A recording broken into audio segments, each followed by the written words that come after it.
6:42 in Trinidad and Tobago. Well, last Thursday, the government cemented its decision to make adjustments to certain education programs during its Spotlight on Education initiative. In the feature address, Prime Minister Dr. Keith Rowley called for a conversation on the replacement of the SEA, the Secondary Entrance Examination.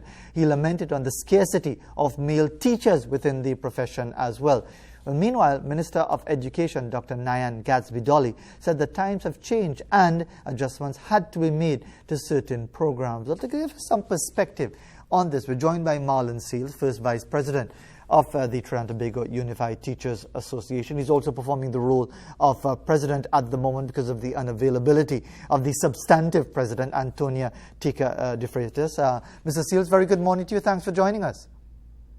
Good morning, Fasir, and good morning to your viewing and listening audience. Good to have you with us. What is your perspective on what you would have heard in relation to that conversation on education and indeed where the government is headed with its various proposals? Fasir, to begin, you reminded your audience of the conversation surrounding the SEA. That is not a new conversation.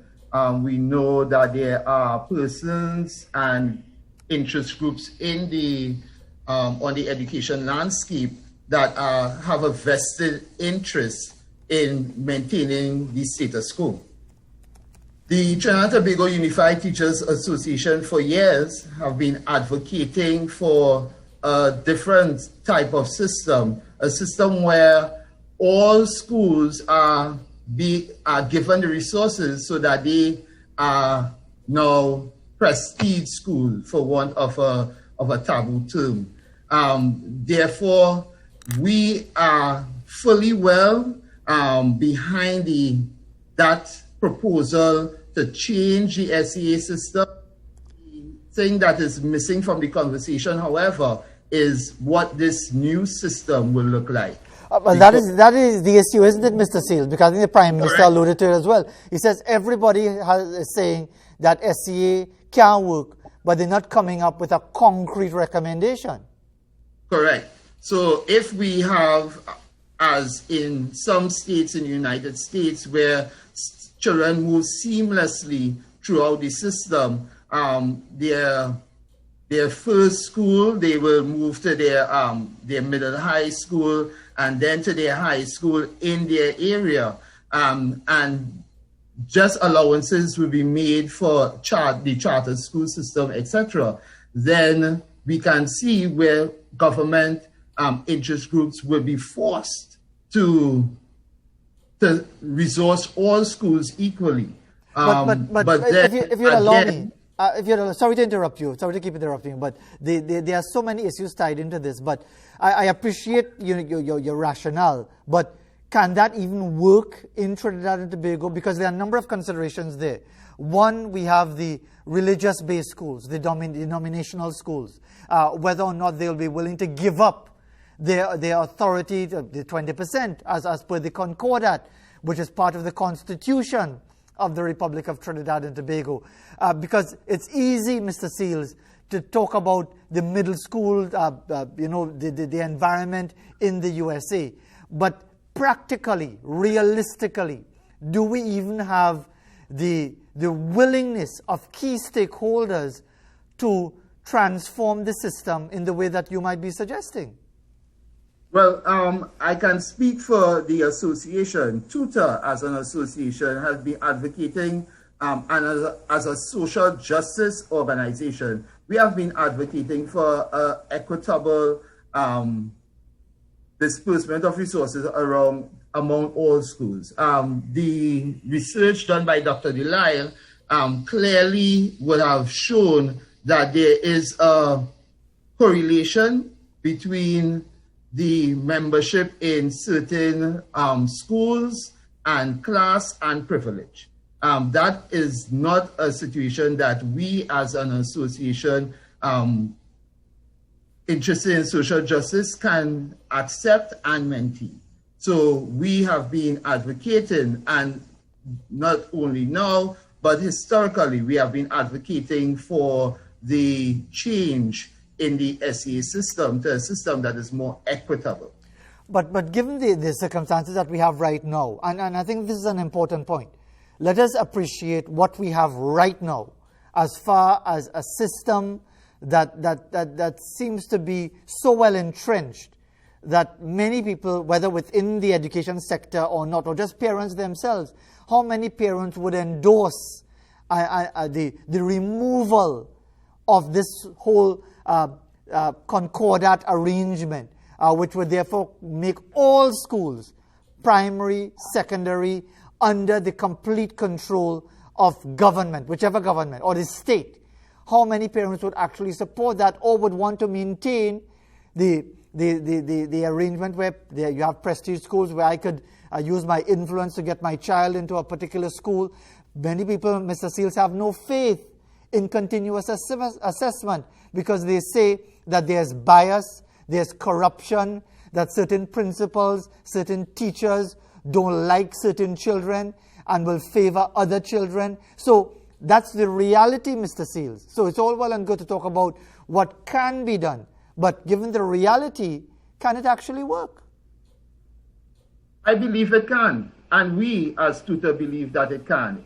We can have a change, and one of the things that COVID did is put persons, put the perspective of what is really important to everyone in the society.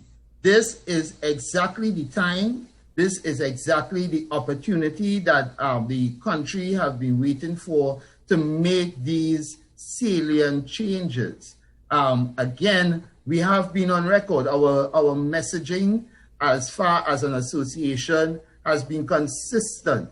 As you well are aware of the fact that as Ms. Curler Robinson Thomas on her last occasion, officers will not be able to espouse their own views on these matters. And therefore, what I am putting to you is exactly the position of the association through its many years of consultations, reaching out to our members, and speaking at the levels of the General Council and the Conference of Delegates, which consequently starts on Friday of this week. Okay, so we have another opportunity to engage in these kinds of educational conversations. And one of the issues also raised was the absence of male teachers. I mean, as a male yourself, as a male of the species, you seem to be a bit of a rarity in the system. Is there anything that can be done about that? Because, I mean, you can't force people to go into a profession they don't want to go into, or whether it is merely a reflection of the fact that females are far more competent in this area. Is there anything that could be done about that? But firstly, we the association, we already put forward the reasoning behind this. The salaries that are in teaching will not allow men, will not attract men to these salaries. So, for instance, a T1 getting a salary of $8,000 or thereabout will not attract men to that to the profession, because these men, as you know, as a man yourself, you will have to look at maintaining a household. You will have to look at other expenses that will arise. But Mr. Seals, you're very careful in the direction you're going into, because, I mean, are you suggesting that women are comfortable to work for these relative pittances? Because many of them are single mothers, many of them have to manage households on their own. Are you implying that women are happy to work for less? No, not at all. And that is why you will have seen on many occasions in the recent past, our members are strongly advocating that the CPO, able to speak with the association. So, of course not. But I am giving you the reasons that a male, a man who has to fulfill these traditional roles, will not be attracted to the profession. And you know, Mr. Sales, we have just a few minutes left, and I'm sure since you were in khaki pants, you've been hearing the discussion about the transformation of our education system, and many people wonder, you know, are we really serious? And I'm sure you'll say that when the conference gets underway on Friday, that is going to be addressed and so on. But we've had these dialogues over and over again across several decades, across several political administrations, yet the concerns remain about the nature of our education system and whether or not we're going to have the fundamental change that creates, as best as we can, a level of equal treatment across the board. Do you think, with all the complications that we have in Trinidad and Tobago of race, of corruption, of government interference, of politics, that can we actually transform the system in the way that we really would like? I have faith in our education system, Fizzy. I have faith in the leadership of our new minister and the way that she is consulting with stakeholders. These consultations, just one of the things that she has been doing. We recognize that the televised, and I will let your audience know, the televised submissions by the Ministry of Education, really, that's the fluff. But behind the scenes, there are stakeholder consultations on those same topics, where subject matter experts dig into the ideas that are being portrayed in the public space. So, Fazir, I am one of faith. I do have faith in the education system and our leaders at this point in time to lead our education system in the right direction. And this COVID-19 pandemic really gives us, all stakeholders, an opportunity to focus on what is important. And I dare say the transformation of our education system is very important and will have long-lasting effects. And in the few seconds that you have, let me just give you a practical example as to why this thing is so difficult, if not impossible. Just the issue of sex education in schools. The Sanatan Dharma Mahasabha, and I'm sure you're aware of this, just last week, raised their concerns about that. So again, the issue is that there are so many stakeholders who have a rightful stake in this thing with divergent views that it makes any effort to create a cohesive plan across which everyone can agree, despite your faith. And I appreciate that the fact that you're a man of faith. You sound like a West Indies fan after losing a series. But the evidence suggests that faith is misplaced. And that reality is not lost on us. We had in the very recent past, the ability of the interest groups, those faith-based interest groups, to change the date of the SCA, even though the ministry was of a different mind, right? Ministry already had in mind what they will do with the SCA. The many stakeholders met around the table and in the majority agreed with the ministry's position, and the boards decided wanted something else, and that is what in fact happened. So I am not, and the association, we are not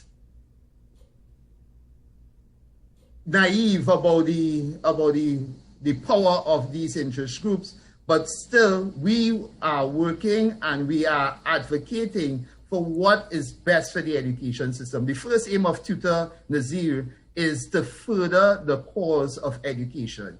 So we will do just that, members, to get the best for all of education. Mr. Seals, thank you very much for taking the time to be with us this morning to offer a perspective, and indeed we'll probably follow as well how the conference goes to get some sense as to whether any particular pronouncements will be made. But thank you very much indeed for taking the time to be with us this morning. Thank you for having me, Fazil. You're more than welcome, Mr. Marlon Seals, First Vice President of the Trinidad and Tobago Unified Teachers Association, performing the role of substantive president in some way, because at the moment the elected president, Antonia Tika de Freitas, is unavailable, and as a result of that, he is fulfilling that role. Well, as we head to the top of the hour, here are a couple images